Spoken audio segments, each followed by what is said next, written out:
안녕하세요 여러분, 힐링캠프 수경쌤입니다. 지난 시간에 이어 오늘도 재정에 대해서 이야기를 이어갈까 합니다. 오늘의 주제는요, 가난은 생각보다 훨씬 잔인하다입니다. 네, 시작할게요. 많은 사람이 돈보다는 자유를 원하죠. 이렇게 삶의 가치를 유지하기 위해서는 자유가 필요하죠. 하지만 현대 경제사의 틀 안에서는 이 자유, 경제적 자유를 얻으려면은 많은 돈이 필요합니다. 근데 이 안정된 직장으로는 부족해요. 우리 직장 생활 60세까지 하는데 지금은 그 평균 수명, 아니 지금 100세 시대라고 하잖아요. 60세까지 내가 일을 하고 40년 동안 이 고정적인 수입이 없다면 정말 힘들어지겠죠. 사업체는 수시로 변하고 어떤 대기업도 5년 앞을 내다보기 힘듭니다. 지금 이 시대는요. 삶의 가치를 유지한다는 것은 지금 이 순간뿐만 아니라 내 인생 전체에 걸쳐 이루어져야 해요. 현재를 활용해서 내 남은 미래 전체에 자원을 분배해야 하는 책임이 나에게 있습니다.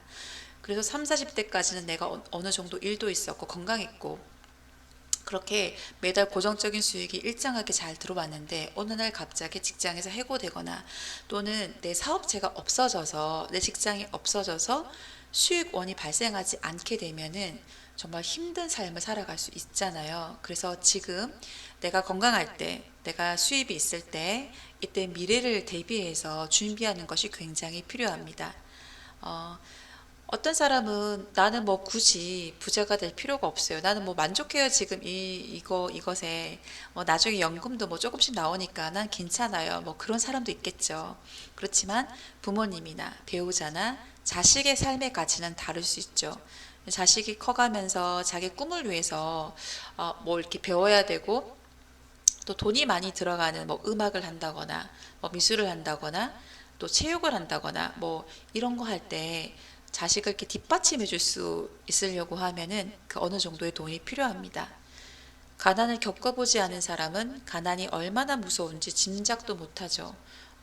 마음의 가난은 명상과 독서로 보충할 수 있지만 이 경제적 가난은 모든 선한 의지를 거두어가고 마지막 나의 한 방울 남은 자존심마저 앗아갑니다.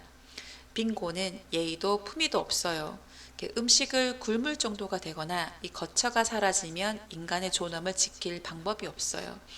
그래서 제가 성경책을 보다가 기근이 들었어요. 이스라엘 백성에. 그 적군에 포위되어서 양식을 구하지 못하고 기근이 들어서 오랜 시간 동안 사람들이 굶주리게 돼요. 너무 오랫동안 굶주리다 보니까 이 사람들이 이스라엘 백성이 자식을 잡아먹게 되는 그까지 가게 돼요. 그래서 약속을 하죠. 그 옆에 주민한테, 그 이웃한테 오늘은 내 자식을 삶아먹고 내일은 이 자식을 삶아먹자.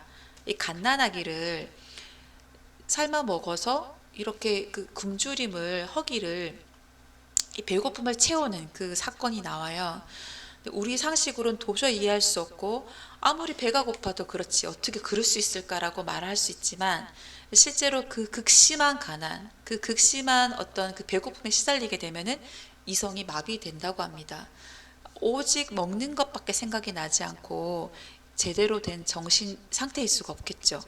이렇게 극심한 가난은 너무나 비참하고 힘들겠죠. 가난은 이 가족의 근간을 해체시킬 수 있습니다. 가난이 길어지면 오히려 탐욕이 생기고 울분이 쌓이고 몸에 화가 생기며 건강을 해치게 되죠. 삶이 어려워진 사람은 이 마음의 여유와 평정을 유지하기가 힘듭니다. 그래서 정말 우리가 뭐 그 곳간에서 인심 난다는 그런 말이 있잖아요. 그 우리가 삶에 좀 여유 있으면 다른 사람도 돌아보게 되고 이렇게 좀 도와줄 그런 마음의 여유가 생기는데 내가 너무 피폐하고 내가 너무 힘들면 그런 여유가 없겠죠. 그리고 객관적인 시각을 갖기도 힘들고 쉽게 상처를 받고 이 불평과 원망이 늘어나면서 인간관계가 깨어지기도 합니다. 그래서 이 가난은요, 낭만이나 겸손함이라는 단어로 덮어놓기에는 너무나도 힘들고 때로는 무서운 일일 수 있을 거예요. 그래서 빌 게이츠가 이렇게 말했어요. 가난하게 태어난 건 제가 아니지만 가난하게 죽는 것은 나의 잘못이다. 네. 우리가 태어나는 건 우리가 선택할 수 없지만 가정에서 가난한 가정에서 태어날 수도 있지만 내가 평생 살다가 죽을 때 가난하게 죽는 것은 바로 내 잘못이라는 거예요. 어떤 나의 태도나 나의 불성실함 또는 지식이 없어서 가난하게 되는 경우도 있잖아요. 이렇게 성실하고 착하게 살았는데 돈에 대한 생각도 없고 욕심도 없고 돈에 대한 지식이 없어서 가난하게 살 수도 있거든요. 그래서 이왕이면 우리가 가난한 것보다는 부자가 돼서 누리는 삶, 행복한 삶을 살면 정말 좋잖아요. 그래서 이 부자가 되는 방법의 시작은요, 자신이 부자가 될 수 있다고 믿는 것입니다.